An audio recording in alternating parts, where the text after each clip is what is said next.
today's video, I want to share with you guys my insight and my opinion on what the two best areas to stay when you arrive in Guadalajara, Mexico. I will provide you guys the info based on my experience and my research and survey when I was there, and I will let you guys decide where you want to stay based on the info provided. So I'm going to try to cover this in less than 5 minutes. So starting with Google Maps, when you search Guadalajara, it's going to show up something like this. So on a high level view, the two best areas that I would recommend is, first, in our top left hand corner is Zapopan. This is where Andares and the Landmark, which are two huge shopping malls, are located. And so this first zone is a very upper class, more expensive, very touristy, less locals type of zone. And then moving to the bottom is Chapultepec.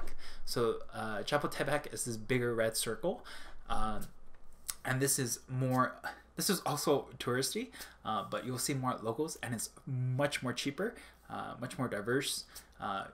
You'll most likely interact more with locals here, and is also more affordable here. So I've also highlighted a blue square because in Chapultepec, you're also very close to downtown Zona Central of Guadalajara. You can get there by walking, so it'll take 20 to 25 minutes walk to get to Guadalajara Central. So I highlighted this second area as one big blue circle because if you do stay in Chapultepec, you can also easily access and reach Zona Central. I'll first share my personal experience. I stayed in Chapultepec when I was in Guadalajara, Mexico, and I stayed at Bohostel, which was a hostel with optional private rooms. So you get the best of both worlds. Generally I stay at hostels because you get the benefit of easily meeting people to do activities or going on tours with. It's cheaper to do it in groups, and also safer when you're able to meet other people to do similar interests and activities. But also with these types of hostels, if you wanted to, you can also the second benefit is hostels are usually cheaper than hotels, but some hostels will also offer private rooms, which can pay a little bit higher. So if you do value your privacy and kind of your own washroom and kind of your own space, you can get the best of both worlds by paying for a private room at a hostel and still get the perks of meeting people and being in this kind of social shared environment of a hostel. So Bohostel was located right here. Actually, here, let me change it to the highlighted circles. So in the red highlighted circle here is where Bohostel is. It's located right beside a restaurant called Hato Ramen. So Bohostel, again, is a half hostel with half hotel. I was really happy staying here. I would, based on my experience, I would recommend it. I'm not getting paid for advocating for Bohostel, but it was essentially, from what I remember, it was a four floor hostel.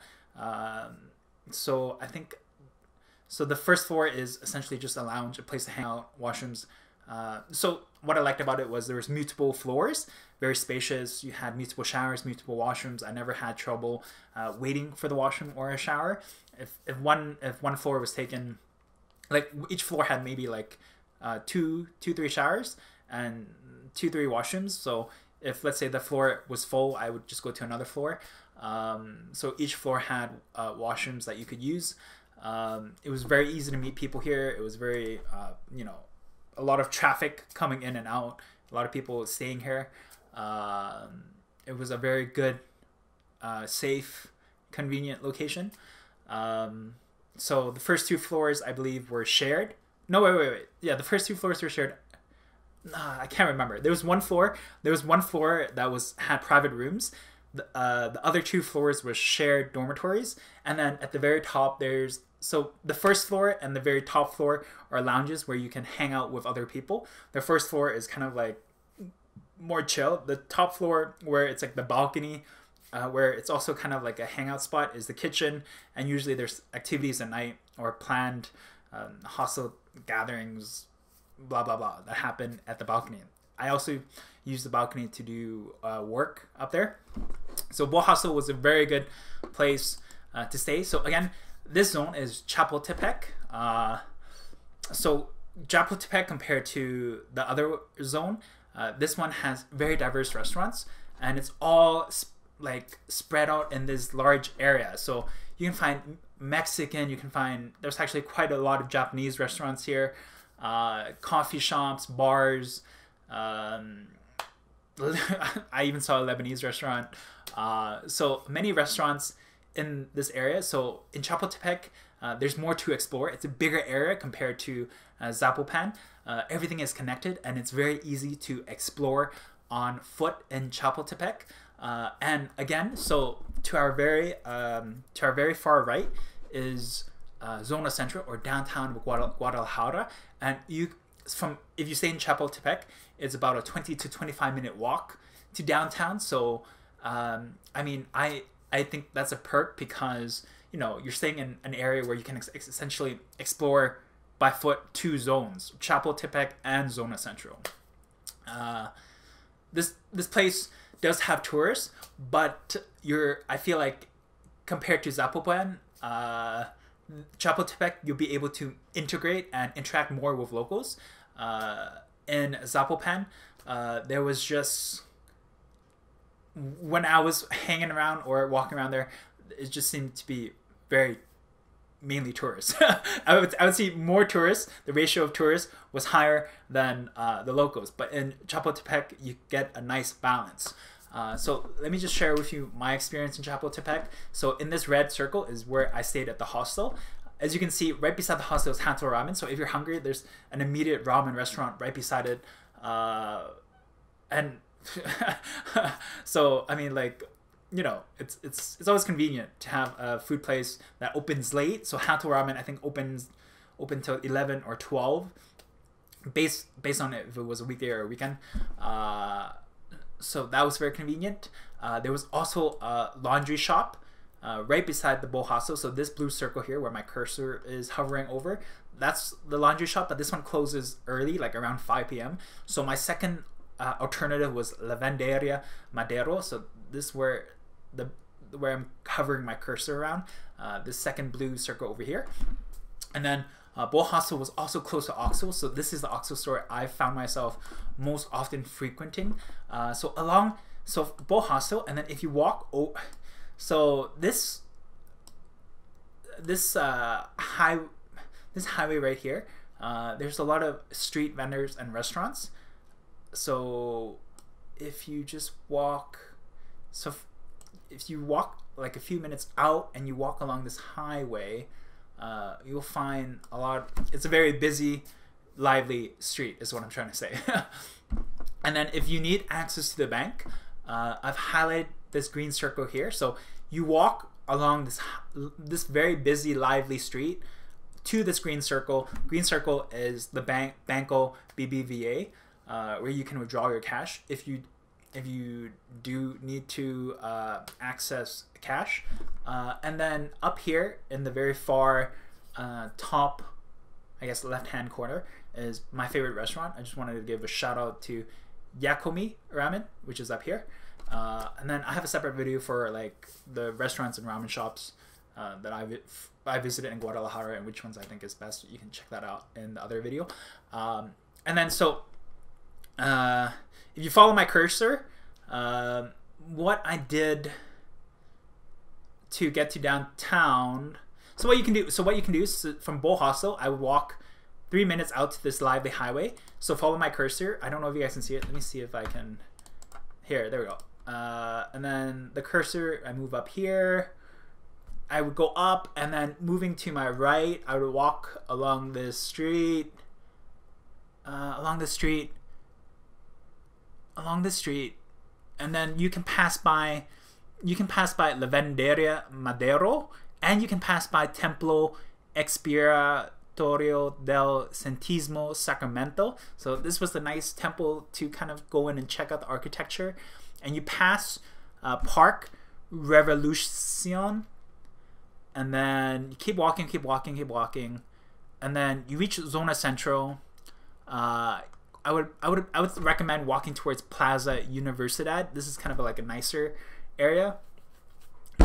Well, this essentially, like this entire area that's highlighted yellow on Google, is pretty nice to walk around. So you can just walk around and explore this area here, Plaza Universidad, and then if you look at this blue circle that I've highlighted up here, this is Mercado Corona. So if you're looking for street food and really kind of where all the locals, so here I did not see many tourists. If anything, it was mostly or all locals at Mercado Corona. Just a lot of locals eating here, a lot of shops, a lot of restaurants, a lot of temples, a lot of interesting architecture, and I guess sites or parks located in Zona Central in the downtown area.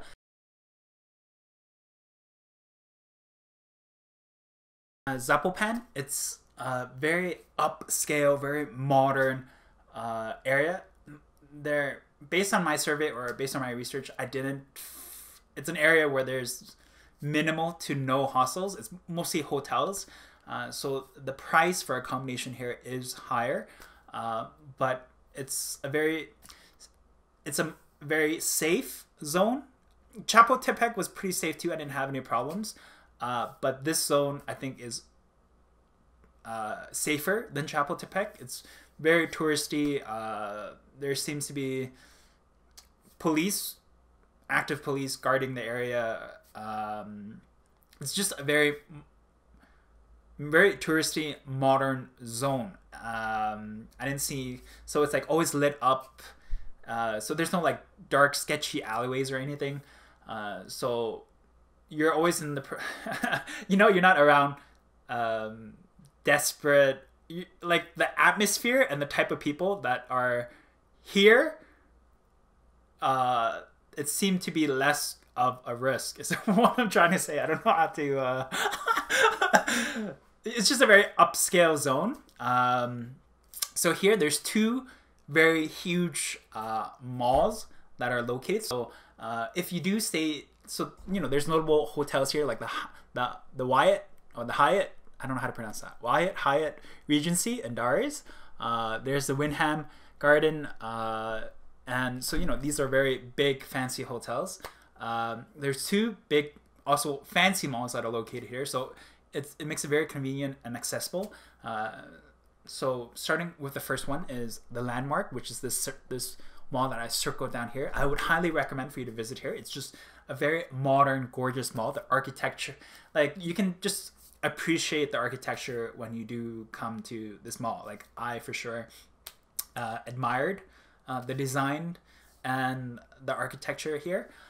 So inside this mall had one of, I think, in my opinion, of the coffee shops that I tried in Guadalajara, Toha Cacao Cafe. I would highly recommend. It was very rich. I would say it's not just in Guadalajara, but I mean in Mexico, this I would rank as the top 5 cafes or the top 5 coffee shops where I got a really nice, rich, muy rico coffee or mocha drink. So a mocha drink consists of both chocolate and espresso, and that's what I got here at Toha Cacao Cafe, and I would highly recommend it. The Landmark is they also have activities in the center. When I went, there happened to be a concert, so it's also kind of like a fun place to hang out and interact or potentially meet locals.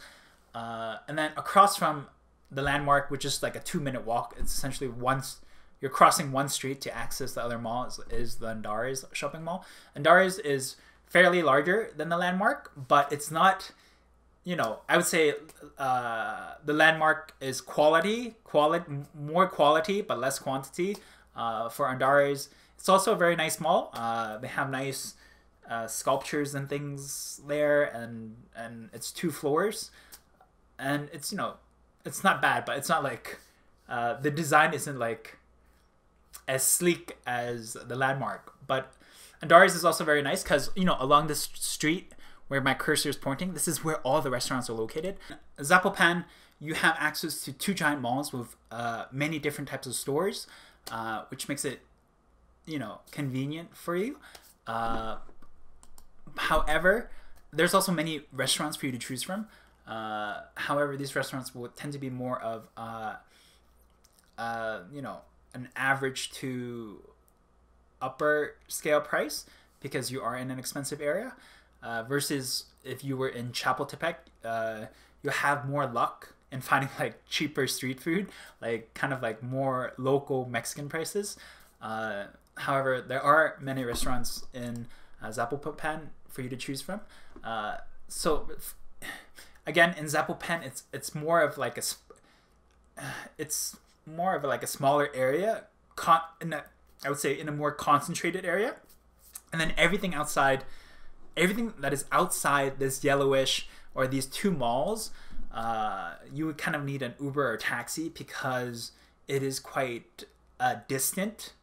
Like for example, if you wanted to go to I don't know, like La Playa Acueducto or like one of these stores, you